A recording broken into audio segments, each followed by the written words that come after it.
Hello amigos, this is David with Raíces Vivas. Welcome back.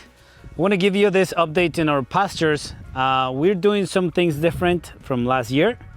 So last year we had some smaller graze lots where we had 3 to 5 animals or herd of cattle, and then the sheep and goats will follow. Now we're doing something different because that was really intense work and the consumption was super aggressive. What we did now was move pastures, larger pastures, higher capacity. Now we have 5 heads along with 2 babies that were born this year. We'll talk about those later.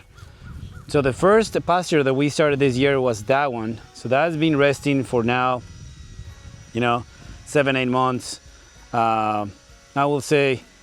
And then we moved to this one that we keep them until somehow July. And this one we were supplementing because the growth in this one is great. There is a lot of biodiversity. There is a lot of good growth happening. But we were able to supplement some of the hay from last year.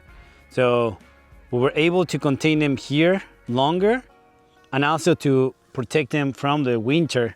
So we used that barn that we built last year, and they were able to just, have this incredible time there.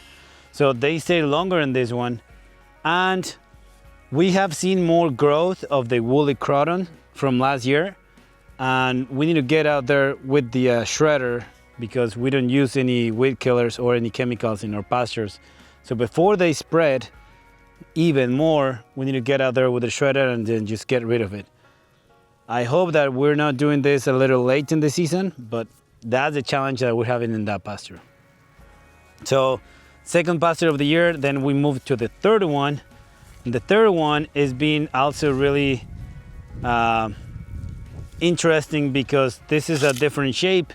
We now have more density of trees happening here, but the consumption was amazing, was equally, and the cows were able to stay there for about 2 to 3 weeks, no supplementing anything, just the water, and they were just, eating the grass.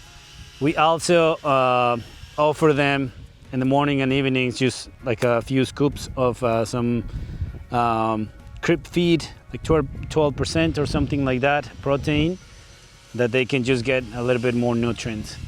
And then lastly, the last pasture that they are, because remember, we're running more heads of cattle in the larger spaces.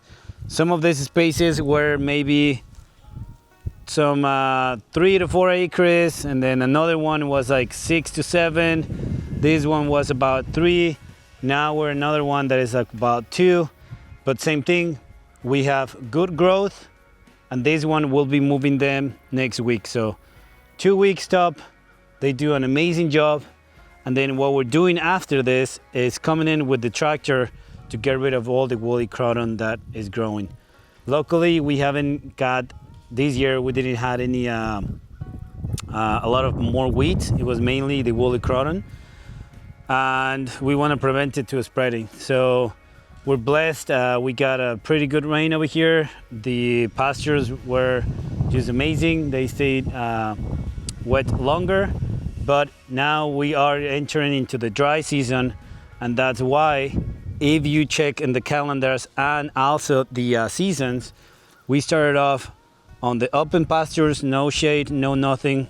Remember, colder months, as we keep on moving to where there is more shade in these hotter months. So what's gonna happen next, they're gonna keep grazing where there is trees, and then by the end of our circuit, right around fall, they come back to these open pastures. Not much sun, they still enjoy shade. So that's our circuit now. And we did that change because we realized there's a lot of input to do this aggressively. And we also did see some of the overgrazing, symptoms. So some patches they were able to just graze more and they're not recouping. So instead of being so condensed and so aggressive, now we switch our plan to be more larger space, 5 to 7 top 5 adults livestock cattle and 2 babies, and that's our maximum capacity that we'll have. And you'll be wondering, what about the sheep and goats?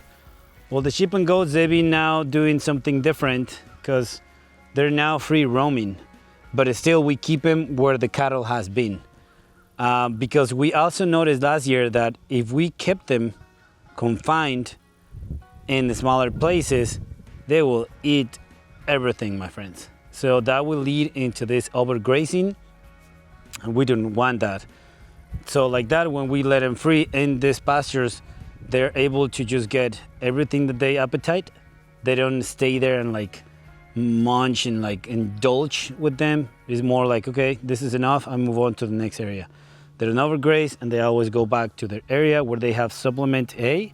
So this has been working this year. Remember, we are trying to show methods that can work for us, for other people, and possibly we can, share and teach someone based on what we are experiencing. So that's our goal, and that's the update that we have in the pastures. So stay cool, my friends, and just enjoy outdoors.